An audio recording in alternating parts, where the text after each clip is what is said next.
आप भी ढूँढ रहे हो एक ऐसा करियर ऑप्शन जहाँ आपको हेल्थ केयर फील्ड में काम करने का मौका मिले, साथ ही साथ ऐसा करियर जहाँ पे आपके सामने हो ग्लोबल अपॉर्च्युनिटीज़? तो आंसर है बीएससी नर्सिंग। तो आज मैं आपको बताने वाली हूँ बीएससी नर्सिंग कोर्स के बारे में।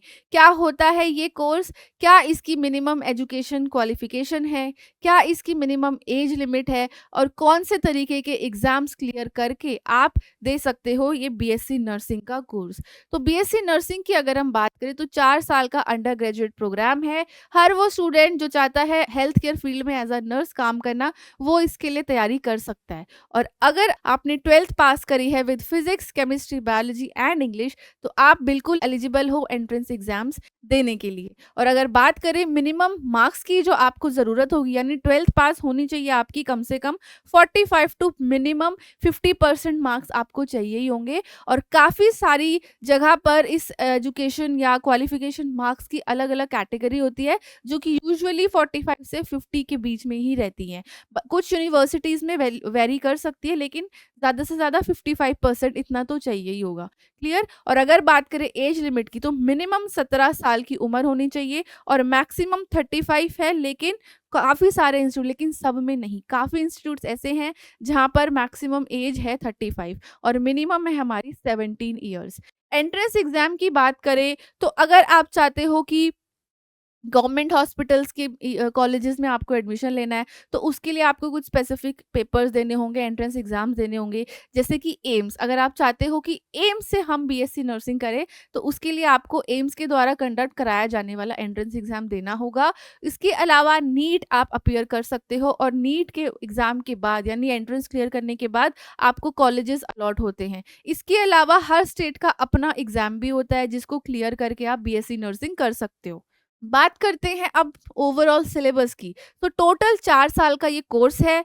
अब आपके सिलेबस में कौन-कौन से सब्जेक्ट होंगे, कौन से ईयर में आप क्या पढ़ने वाले हो, उसकी बात करते हैं। तो देखो, अब वैसे काफ़ी कॉलेजेस में ईयरली सिस्टम होता है और काफ़ी कॉलेजेस में सेमेस्टर सिस्टम होता है।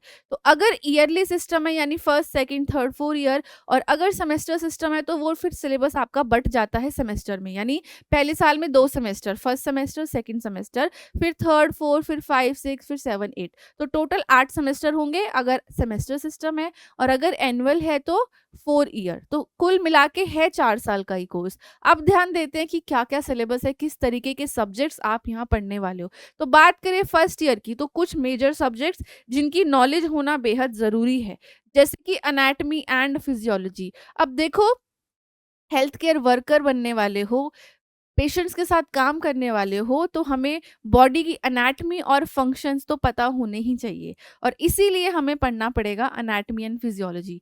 साथ ही साथ इसके अलावा नर्सिंग फाउंडेशन, जहाँ पर आप सीखोगे बेसिक चीज़ें कि नर्सिंग क्या होती है, फिर उसके अंदर कौन-कौन से तरीके के प्रोसीजर आते हैं।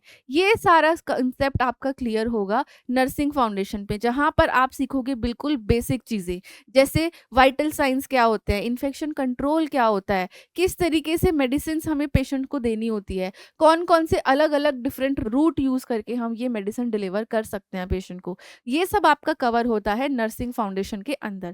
तो अगर मैं बात करूँ 2 मेन सब्जेक्ट की, तो सबसे ज़्यादा ज़रूरी है एनाटॉमी फिजियोलॉजी के कंसेप्ट और नर्सिंग फाउंडेशन के कंसेप्ट। इसके अलावा आपको बायोकेमिस्ट्री भी पढ़ना पड़ेगा। क्यों पढ़ना पड़ेगा? क्योंकि बॉडी के अंदर जो केमिकल प्रोसेसेस हो रहे हैं, उनकी स्टडी होना भी तो ज़रूरी है। अब भाई डायबिटीज़ तो तभी समझ में आएगा जब पता होगा ग्लूकोज़ कहाँ से आ रहा है, कहाँ बन रहा है, कैसे बन रहा है। तो उसके लिए हमें पढ़नी पड़ेगी बायोकेमिस्ट्री।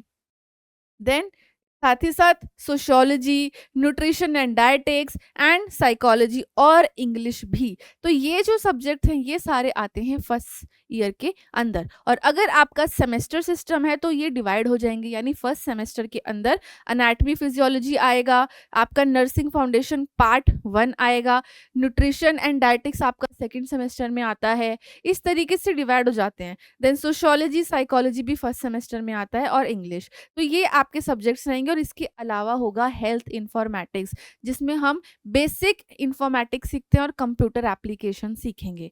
तो ये बात हो गई फर्स्ट ईयर के सब्जेक्ट की। और अगर मैं बात करूँ आपके पहले साल की, तो वो होती है आपका बिल्कुल बेसिक, क्योंकि आपने देखो अभी एडमिशन लिया है, आप पूरे 4 साल का कोर्स, पूरे 4 साल की जो इमारत खड़ी होगी वो तभी होगी जब आपका बेस स्ट्रॉन्ग बनेगा, और वो बेस स्ट्रॉन्ग तभी बनेगा जब आपके कंसेप्ट क्लियर होंगे। और पहला साल का फोकस सिर्फ और सिर्फ यही होता है कि आपकी कंसेप्ट बिल्डिंग हो सके, जो कि बेहद ज़रूरी है। कंसेप्ट बिल्डिंग, याद रखिएगा ये टर्म, कंसेप्ट बिल्डिंग। अगर कंसेप्ट्स क्लियर नहीं होंगे तो आगे आने वाले साल में आएगी फिर बेहद दिक्कत, और 4 साल बाद जब आप अपने करियर को ग्रोथ करने के लिए कॉम्पिटिटिव एग्जाम्स देंगे तो वहां पर जरूरत पड़ती है इन बेसिक कंसेप्ट की। तो क्लियर वही कर सकता है इन कॉम्पिटिटिव एग्जाम्स को जिसका बेस एकदम स्ट्रांग है। इसीलिए पहला साल सिर्फ और सिर्फ फोकस रहना चाहिए बेसिक कंसेप्ट्स को समझने में। अब बात करते हैं सेकेंड ईयर की। अगर बात करें सेकंड ईयर की तो यहाँ पर अब थोड़े और एडवांस सब्जेक्ट्स हो जाएंगे, क्योंकि अब हम बेसिक से एक स्टेप आगे जा रहे हैं, है ना। बेसिक कवर हो गया, अब हम नेक्स्ट स्टेप की तरफ बढ़ रहे हैं। तो यहाँ जो सब्जेक्ट्स होते हैं उसमें आता है माइक्रोबायोलॉजी। माइक्रोबायोलॉजी यानी कि हम स्टडी करेंगे माइक्रो ऑर्गेनिजम्स। कितने तरीके के माइक्रो ऑर्गेनिज्म है जो डिजीज कॉज करते हैं, कैसे कॉज कर रहे हैं, क्या इनका स्ट्रक्चर है, क्या इनका शेप है, ये सब जानने के लिए हमें पढ़ना होगा माइक्रोबायोलॉजी। उसके अलावा पैथोलॉजी, जेनेटिक्स, देन फार्माकोलॉजी। अगर ड्रग्स की समझ नहीं होगी तो दवाई कैसे देंगे? जब तक हमें पता नहीं होगा पैरासिटामोल क्या काम करती है, तब तक कैसे एडमिनिस्टर करेंगे हम? उसके बाद आता है मेडिकल सर्जिकल, जिसको अब हम AHN बोलते हैं। AHN यानी एडल्ट हेल्थ नर्सिंग। तो पहले इस सब्जेक्ट को मेडिकल सर्जिकल नर्सिंग बोला जाता था, अब इसका नाम बदल करके हो गया है एडल्ट हेल्थ नर्सिंग, राइट। तो ये हमारा बेसिक एक और बहुत इंपॉर्टेंट सब्जेक्ट है सेकेंड ईयर का। अब फर्स्ट ईयर में जो आपने अनैटमी फिजियोलॉजी पढ़ी थी ना, वो यहाँ पर आकर के अप्लाई होगी आपकी, क्योंकि यहाँ AHN में आप पढ़ने वाले हो डिसऑर्डर्स, डिजीजेज और डिसऑर्डर की बारी आएगी, और वो तभी समझ में आएगा जब आपको एनाटॉमी फिजियोलॉजी अच्छे से आती है। अब अगर हमें समझना है कि हार्ट के अंदर कैसे हार्ट फेलियर की कंडीशन डेवलप होती है, तो उस हार्ट फेलियर को पढ़ने से पहले और समझने से पहले हमें पता होना चाहिए हार्ट का पूरा स्ट्रक्चर और फंक्शन, कैसे कंडक्शन होता है, कैसे कार्डियक साइकिल होती है। वो तभी समझ में आएगा जब बेसिक स्ट्रांग होंगे। तो इसीलिए ये कुछ और सब्जेक्ट एंड साथ ही साथ आपको पढ़ना होगा professionalism, ethics and bio ethics, क्योंकि आपने कदम रखा है एक ऐसे प्रोफेशन में जो कि नोबल प्रोफेशन है। तो उसके कुछ एथिक्स हैं, कुछ रूल्स हैं, कुछ वैल्यूज हैं जिनको हमें समझना बहुत ज़रूरी है। तो ये हो गया हमारा सेकेंड ईयर का सब्जेक्ट। अब बात करते हैं थर्ड ईयर की। अब देखो जैसे तो मैंने पहले ही बताया कि सेमेस्टर सिस्टम होता है। अगर सेमेस्टर सिस्टम है तो आपका सेकेंड ईयर भी डिवाइड हो जाएगा सेमेस्टर 3 और 4 के अंदर, और उस 3 और 4 में एडल्ट हेल्थ नर्सिंग के भी पार्ट हो जाते हैं। Adult health nursing 1, adult health nursing 2, इसी तरीके से सब्जेक्ट्स का डिवीजन रहता है। नेक्स्ट बात करते हैं थर्ड ईयर की, बहुत इंपॉर्टेंट साल, जहां पर आप ऐसे सब्जेक्ट्स पढ़ोगे जो अब और थोड़ा एक कदम आगे हम आ चुके हैं, क्योंकि धीरे धीरे आप बढ़ रहे हो एक्सीलेंस की तरफ। आपने बेसिक से शुरू किया था, अब आपको एक्सीलेंस की तरफ बढ़ना है। तो थर्ड ईयर की बात करें तो यहाँ आप पढ़ोगे कम्युनिटी हेल्थ नर्सिंग, यानी कम्युनिटी के अंदर किस किस तरीके की डिजीजेज होती हैं, कैसे उनका ट्रांसमिशन होता है, कैसे उसका प्रिवेंशन होता है, पब्लिक हेल्थ क्या होती है, कम्युनिकेबल डिजीज क्या है, कैसे वो स्प्रेड हो रही हैं, ये सब कुछ हम कवर करते हैं कम्युनिटी हेल्थ नर्सिंग में। इस कम्युनिटी हेल्थ नर्सिंग के भी पार्ट्स हैं। अगर अगर आपका सेमेस्टर है तो आपका कम्युनिटी हेल्थ नर्सिंग 1 आएगा थर्ड ईयर में, यानी कि थर्ड सेमेस्टर। और अगर आपका ईयरली सिस्टम है तो पूरा ओवरऑल थर्ड ईयर में आता है। अदरवाइज डिवाइड हो जाता है अब आपके थर्ड एंड फोर्थ के अंदर, यानी डिवाइड होता है community health 1 and community health 2। Clear. Then उसके अलावा आपको पढ़ना होगा nursing management, midwifery and gynaecology, then mental health nursing, child health nursing.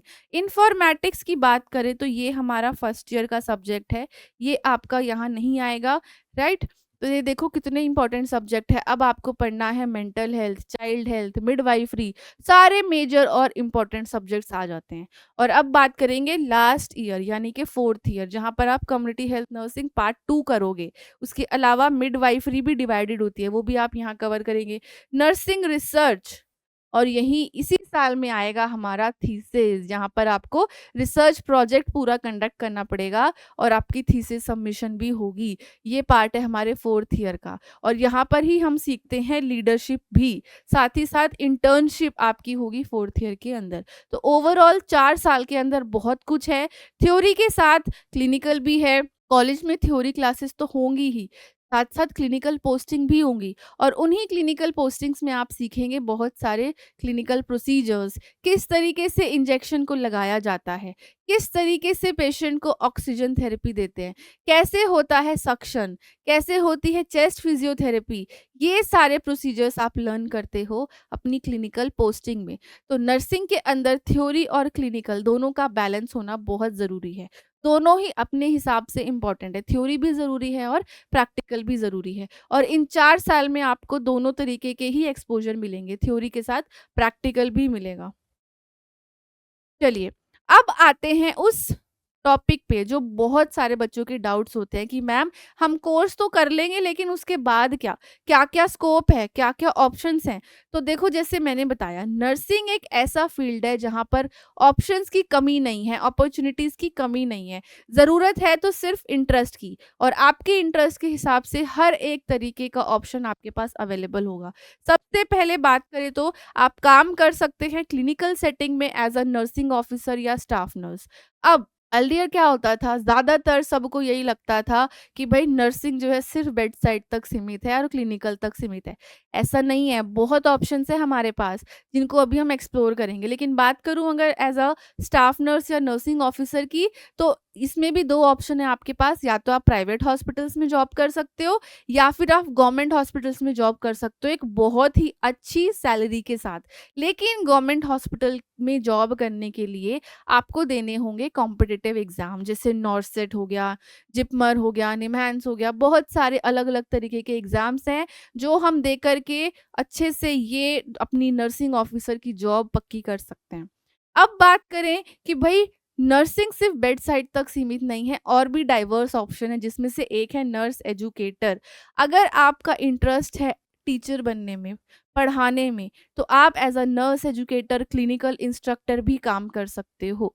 Again आपका क्लिनिकल इंस्ट्रक्टर क्लिनिकल साइड रहेगा, नर्स एजुकेटर भी रहेगा। इसके अलावा आप कॉलेजेस में भी as a lecturer, professor, assistant professor आप काम कर सकते हो। तो देखो इंटरेस्ट के ऊपर डिपेंड करता है, आप क्लिनिकल साइड जाना चाहते हो या एजुकेशन में जाना चाहते हो।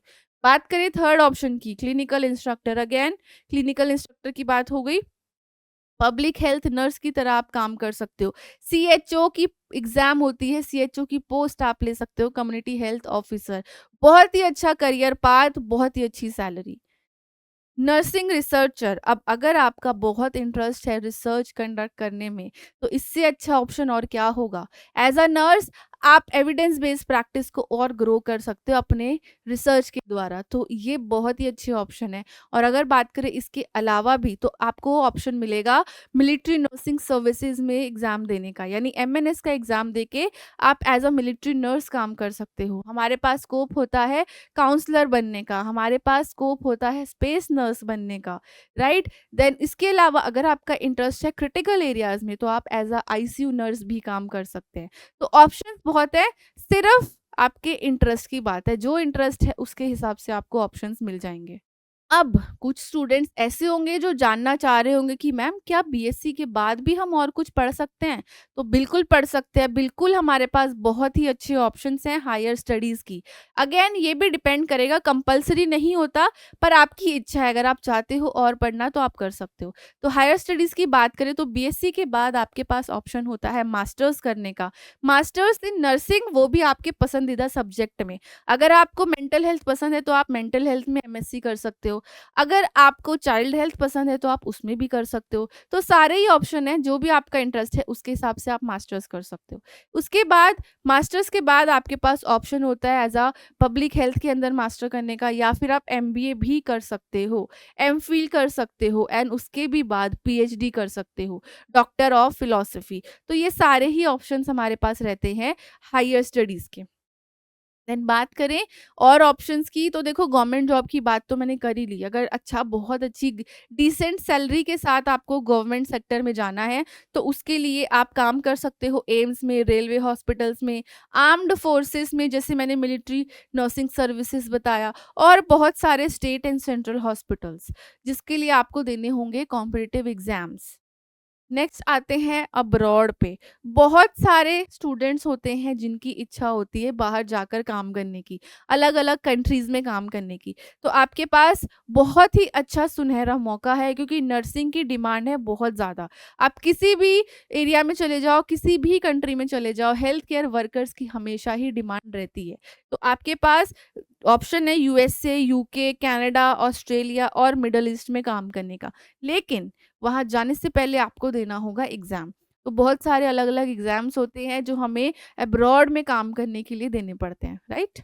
एंड बात करें प्राइवेट सेक्टर की तो आपके पास खूब सारे ऑप्शंस हैं। आप कॉर्पोरेट हॉस्पिटल्स में काम कर सकते हो, कॉर्पोरेट ऑफिसेज़ में काम कर सकते हो। आपके पास ऑप्शन है हेल्थ केयर स्टार्टअप शुरू करने का। आप एंटरप्रेन्योर बन सकते हो, अपना खुद का स्टार्टअप शुरू कर सकते हो, एनजीओज़ के साथ जुड़ सकते हो। तो बहुत सारे करियर ऑप्शंस हैं, बहुत सारा डाइवर्स स्कोप है, इसीलिए मैंने बोला ऐसा प्रोफ़ेशन जिसमें आपको इतनी हाई डिमांड मिले, उसको क्यों छोड़ना, है ना?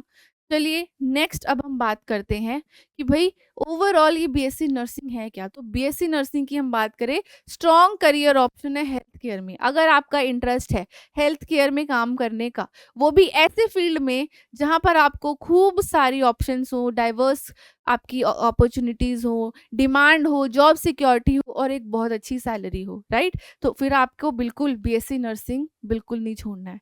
बात करें ऑफर्स, क्योंकि इसको इसमें आपको मिलेगी job security and global option, और उन लोगों के लिए ये आइडियल प्रोफेशन है जो अपने पेशेंट केयर के लिए सोच रही हैं, जो चाहते हैं कि वो ह्यूमैनिटी को सर्व करें, वो केयर करें सिक पीपल की, उन लोगों की जो डिजीजेस से लड़ रहे हैं। तो आपके पास एक बहुत अच्छा ऑप्शन है इस फील्ड को चूज करने का। तो क्यों इस फील्ड को छोड़ना, है ना? ऐसा फील्ड जहां आपको ना सिर्फ एक नोबल प्रोफेशन मिलेगा बल्कि आपको मिलेगी high job security, high demand और डाइवर्स करियर ऑप्शंस। तो चलिए कमेंट करके बताइए कि आपका क्या सपना है, आपकी क्या ऑप्शन है, आप किस तरीके की जॉब अपॉर्चुनिटीज़ ढूँढ रहे हैं या फिर आप किस तरीके के फील्ड में काम करना चाहेंगे? क्या आप प्राइवेट में काम करना चाहते हैं या आप गवर्नमेंट एग्ज़ाम्स के लिए काम करना चाहते हैं? तो कमेंट करके हमें ज़रूर बताइएगा कि आपको ये वीडियो कैसी लगी, प्लस आपके जो भी सजेशन है, आप इस तरीके के और कैसे सेशंस चाहते हो। चलिए।